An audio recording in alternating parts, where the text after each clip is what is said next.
You are Locked On Sooners, your daily podcast on the Oklahoma Sooners. Part of the Locked On Podcast Network, your team every day. Again, thanks for making Locked On Sooners your first listen every single day. Shout out to all the everydayers out there. Tune in and subscribe to the show wherever you get your podcasts. Do you want to start with some bright spots before we continue to dump on this team from Saturday's game? Not gonna lie, it's kind of fun just dumping, just throwing all the bad stuff How out there. How far off is Oklahoma from the Texas Long? No, listen, Eli Bowen, dude, played a great game. I do want to start there because, listen, us, we're not negative Nellies. We're not, some certain radio stations in Oklahoma City that all they want to do is tear down the team and the program. And listen, we've done that. We did that for 50 minutes on the live show on Saturday. You can go watch that. We've done it for 20 minutes here. Let's talk Eli Bowen. The dude is playing some of the best football on the team right now. The one thing I can tell you is with Eli Bowen, we've seen some with Robert Spears-Jennings. He's one of the higher graded safeties. We've seen a lot of positives on the defensive side of the ball that a lot of people don't want to recognize. You think that the only way your defense is going to be successful is if they shut down every single thing another team does. But we've always talked about complementary football, right? But I'll tell you this. We've held every team that we've played well under their average for the season. At this point, we've done it. Texas was averaged over 470 yards a game or something of that nature. They were like 406 in this game. Quinn didn't even get 200 yards passing. We did a good job of holding teams under where they normally would be. And to me, if they were going to hit those numbers, they would have blown those out of the water within the first three quarters. Did you say, they pulled back in the fourth? They should have got it in the first three. That's typically how good those teams are. If they pull back in the fourth because they've already surpassed the number they need to for the entire game. So the defense to me is still there. And I think that next season, the defense is going to improve even more with players like an Eli Bowen, who's going to be able to go out there playing corner. Even at his size, he was a problem for them. He's a really good tackler. He's very technical with his tackling. He's also fast enough to keep up with some of these burners that be running past people.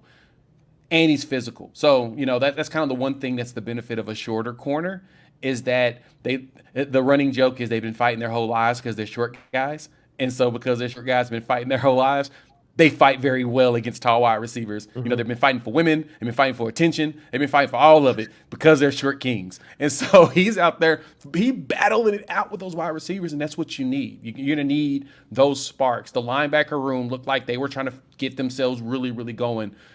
I think that long term, in that capacity, the defense is going to continue to flourish, especially as you add those additional young safeties. John, I'm really happy with the way the defense is playing. I was disappointed in the Texas game because the tackling was pretty brutal. But like I said, it felt like they were just defeated in that game. But overall, we're putting together the defensive product that we said that we wanted. This is what? Efficiency top 10. And I think that it's going to continue to rise as we continue to hold teams under what their numbers are. We just got to make sure that our offense can actually add to the score. And to even add to that, on the offensive side, young wide receivers, like I said, they were blocking. They looked good on the blocks. Those outside zones looked really good. Jake Roberts was lighting people up on his blocks. I was like, okay, look at him holding his blocks. And he got like an 80-something grade on the run block in this game. And that is awesome. You need tight ends that can block. Mm-hmm.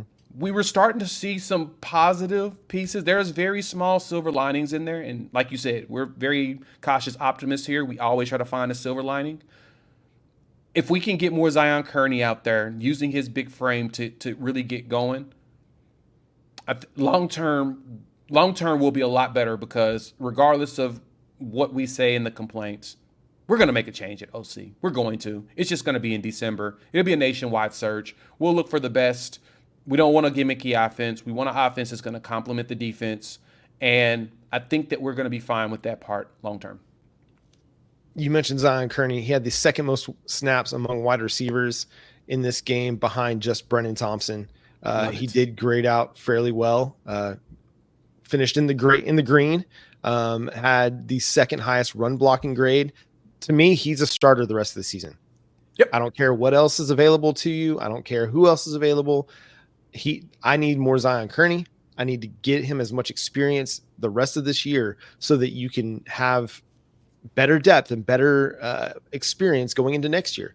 Who knows who's going to be available to you next year that's going to come back, whether it's Jaden Gibson or Nick Anderson or, could Jalil Farouk ultimately redshirt this year because of his injury? We'll see. But I need Zion Kearney to get as much experience and playing time this year because he was a bright spot from this game.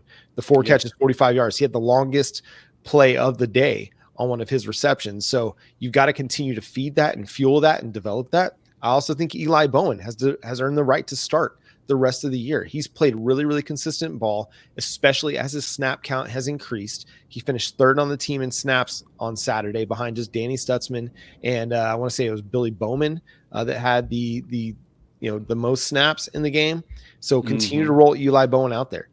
Yes, Nick Harbor is a tall dude, really, really fast. I just want somebody out there that's going to compete and it's going to make things a lot difficult on the opposing wide receivers. So give me more Eli Bowen. I thought the defensive line played well. It just when they were getting kind of gashed, the linebacker group wasn't there to fill. But there were for a lot of this game, for 3 quarters, really, you take out that second quarter where everything just kind of fell apart. Defensively, offensively, it all fell apart.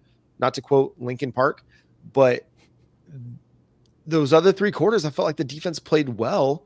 And so it's hard to view Oklahoma as too far off from being, an SEC contender.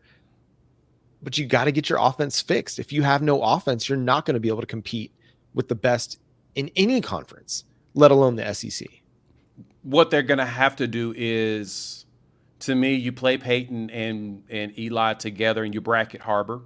That's one problem. You're going to probably bracket Nick Harbor. That's going to be your best bet. I mean, Nick is a 10-100 guy. He's fast. He's stupid fast.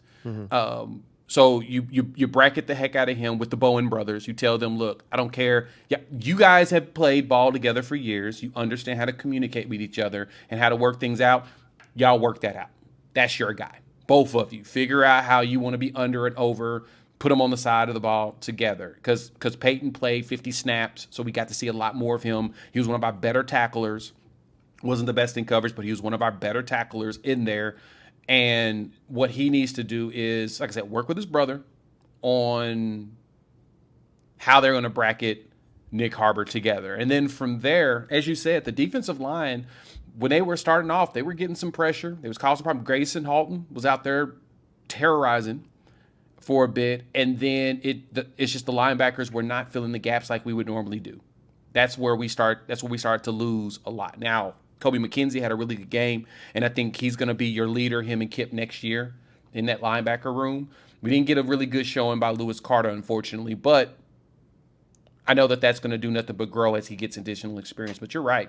I need more Eli. Wide receiver, I'm going to need more Zion Kearney starting. Give me Zion and JJ. Give me your 2 big dudes that way, and then rotate your slots. But those 2 need to play majority of the game because I feel like both of them were probably your better blockers throughout this entire game. They were the ones really looking like they did well overall.